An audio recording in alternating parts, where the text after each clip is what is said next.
Shalom, selamat malam saudaraku yang terkasih di dalam nama Tuhan. Ada kesempatan sedikit waktu buat saya, dan saya mau gunakan waktu yang sedikit ini untuk seperti biasa berbagi kesaksian tentang kebaikan Tuhan di dalam kehidupan Lina hari demi hari. Tuhan nyatakan begitu indah, begitu luar biasa, karena penghiburan yang daripada Tuhan sendiri itu Tuhan nyatakan. Saudaraku, sebelumnya mari kita berdoa seperti biasanya. Haleluya, haleluya Tuhan, terima kasih Yesus, terima kasih Roh Kudus, kalau di kesempatan yang indah ini Tuhan, Engkau memberikan waktu yang sedikit ini Tuhan, untuk berbagi kebaikan Engkau Tuhan, yang Engkau nyatakan lewat kehidupan hamba-Mu ini. Terima kasih Tuhan, terima kasih urap lidah bibir hamba-Mu ini Tuhan. Biarlah apa yang akan hamba sampaikan oleh karena kebaikan-Mu, kemurahan-Mu yang Kau izinkan terjadi dalam kehidupan hamba-Mu ini secara pribadi Tuhan, dan biarlah semua telinga maupun mata yang melihat dan mendengarnya juga boleh terberkati di dalam satu nama Tuhan kami Yesus Kristus. Kiranya Roh Kudus-Mu sendiri yang menuntun hamba-Mu untuk memberikan kesaksian atas kebaikan-Mu ini. Terima kasih Tuhan, terima kasih. Haleluya, amin. Salam saudaraku yang terkasih di dalam nama Tuhan. Di sini saya akan membagikan suatu kesaksian ya saudara, di mana Tuhan itu benar-benar selalu ada buat Lina. Tuhan itu tidak pernah meninggalkan Lina seorang diri, walaupun di tengah-tengah kesulitan Lina, di tengah-tengah kegundahan hati Lina ya saudara, Tuhan itu tidak pernah meninggalkan Lina seorang diri. Dan itu yang Lina rasakan secara pribadi ya saudara. Saudaraku yang terkasih di dalam nama Tuhan, saat kita lagi dalam keadaan ataupun sikon yang paling terpuruk ya, paling terendah. Nah, di sini kita secara pribadi harus tetap berupaya untuk menjaga hati kita, menjaga pikiran kita, agar kita mampu untuk tetap tenang ya saudara. Karena kalau pikiran kita tenang, hati kita tenang, kita itu niscaya pasti bisa berpikir untuk lebih baik ya. Dalam segala keadaan apapun kita gak akan terpancing-pancing oleh pikiran-pikiran yang membuat daging kita itu pengen gemes gitu ya. Tapi marilah saya mengajak saudara untuk menjaga hati dalam segala keadaan ya saudara. Saudaraku, beberapa hari ini ya, saya pribadi itu sedang dalam proses yang begitu wow sekali ya saudara. Dan semua yang Tuhan izinkan terjadi dalam setiap kehidupan saya ini bertubi-tubi datangnya ya, dan secara bersamaan pokoknya gitu ya saudara. Sampai saya ini benar-benar merasakan, wah Tuhan, kayaknya saya ini lelah sekali, benar-benar lelah saudara, kayak gak kuat gitu ya. Mungkin daging saya kadang betul-betul lelah gitu saudara. Dengan semua proses ini saya itu jujur menangis dan berserah kepada Tuhan, dan hanya kepada Tuhan saudara. Saya dalam penyerahan itu saya berdoa saya itu betul-betul panggil Tuhan, hanya kepada Tuhan saya ini mau menyerahkan hidup saya karena saya betul-betul sudah merasa tidak kuat, saudara. Saya bingung, saya gelisah, saya sedih, bahkan pokoknya saya itu, oh haleluya banget ya saudara.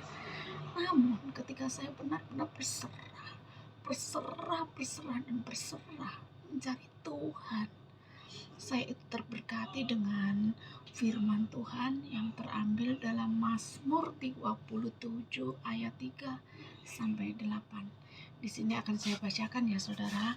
Mazmur 37 ayat 3 sampai 8 itu yang benar-benar memberkati saya, membuka mata hati pikiran saya, dan memampukan saya ya saudara di dalam menghadapi situasi yang benar-benar sulit buat saya saudara. Firman Tuhan ini sangat indah buat saya, menguatkan saya, benar sangat-sangat menguatkan saya. Coba ya saudara, mari kita dengar ya. Saya akan bacakan firman Tuhan yang terambil di dalam Mazmur 37 ayat 3 sampai 8 yang demikian bunyi firman Tuhan ya saudara. Percayalah kepada Tuhan dan lakukanlah yang baik. Diamlah di negeri yang Tuhan dan berlaku maaf saya bingung saudara, karena saya merasakan kasih Tuhan itu luar biasa.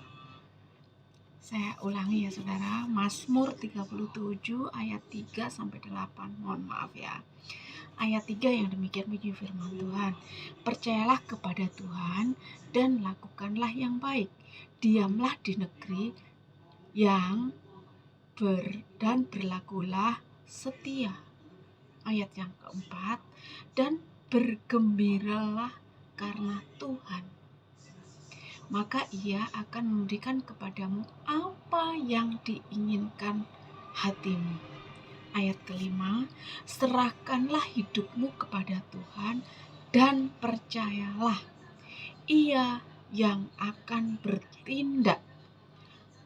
Ayat yang keenam, Ia akan memunculkan kebenaranmu seperti terang dan hakmu seperti terang.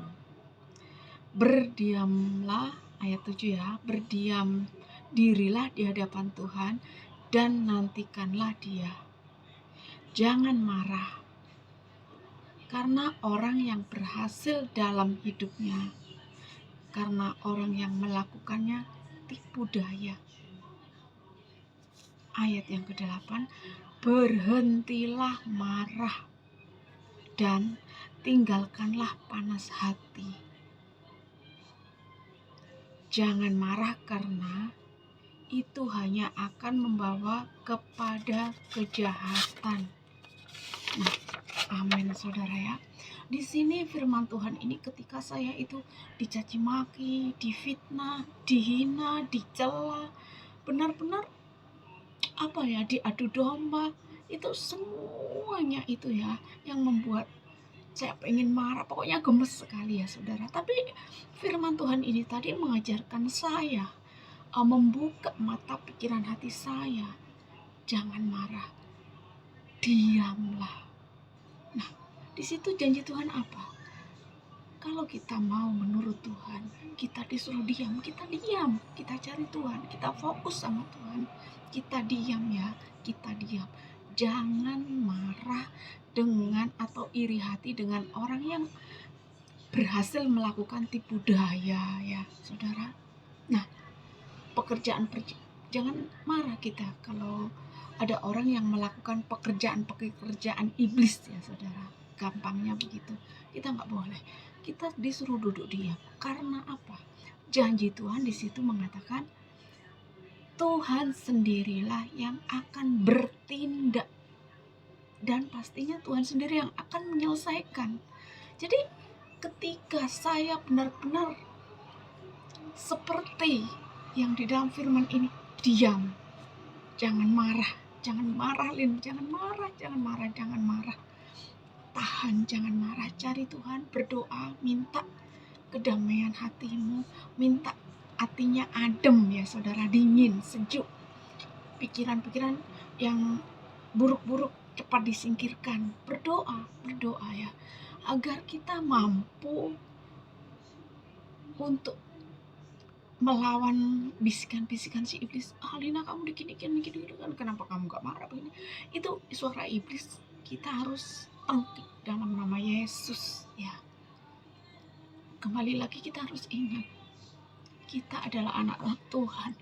Kalau kita benar-benar mencari Tuhan, kehidupan kita itu baru di hadapan Tuhan. Karena kita udah diselamatkan, kita udah ditebus, berarti kita itu anak-anak yang baru, anak-anak yang sudah mempunyai hidup baru gitu. Makanya baru di hadapan Tuhan itu yang menanggalkan semua manusia lama itu. Seperti tadi dipancing untuk marah, betul gemes saudara, secara daging gemes, tapi di sini Tuhan benar-benar diam, jangan marah, dan Tuhan sendiri yang akan bertindak. Lina itu pegang. Nah, habis itu saudaraku, ketika saya membaca firman ini tadi, di situ hati saya mulai berserah, lebih berserah dan terus berserah ya saudara. Sambil menangis saya mengucap syukur, terima kasih Tuhan. Saya di sini tahu Tuhan itu tidak meninggalkan saya. Saya merasakan kasih sayang begitu luar biasa terhadap saya saudara. Karena apa? Di saat saya benar-benar gak mampu, Tuhan itu datang menasehati kita, menghibur kita.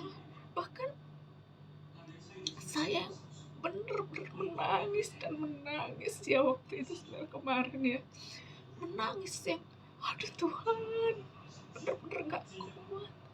Tuhan itu ngasih penghiburan saudara. Saya itu lagi jaga nenek ya saudara. Nah ini penghiburan yang dari Tuhan banget buat saya. Nenek itu sebetulnya hari-hari biasa itu nenek itu ya haleluya ya saudara. Tetapi kemarin itu nenek itu dipakai Tuhan untuk menghibur saya saudara. Nenek itu lucu gitu, dan saya bisa ketawa karena nenek ini gitu loh, nenek yang saya jaga ini gitu loh. Saya bisa ketawa, betul-betul ketawa. Saya dan mengucap syukur dalam hati sambil nangis. Tuhan terima kasih atas penghiburan ini. Lewat nenek, hati saya mulai damai. Bisa ketawa, betul-betul ketawa saudara. Betul. Dan di situ saya merasakan sukacita yang luar biasa. Saya tahu di saat situasi yang gak enak, kita harus benar-benar menjaga hati dan pikiran kita saudara, agar kita tidak terpancing dengan sikon yang buruk tadi, situasi yang buruk. Karena situasi yang buruk itu bisa membawa kita ke situasi yang lebih buruk lagi ya saudara. Makanya kita harus menjaga, kita harus berjaga-jaga. Berjaga-jaganya lewat apa? Lewat doa. Kita cari Tuhan lewat kebenaran firman-Nya. Ya udah, terima kasih. Kiranya sedikit kesaksian ini ya saudara boleh menjadi berkat bagi semua saudara-saudara saya dimanapun berada.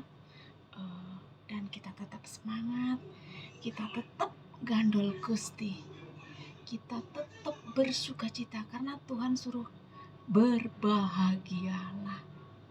Hati yang gembira adalah obat yang manjur, seperti obat hati yang senang. Tapi semangat yang patah keringkan tulang. Hati yang gembira, Tuhan senang. Bukankah kita anak Tuhan? Tujuan kita, hidup kita hanya untuk dipakai untuk menyenangkan hati Tuhan. Ya udah, seperti lagu tadi ya saudara. Tuhan Yesus memberkati. Shalom.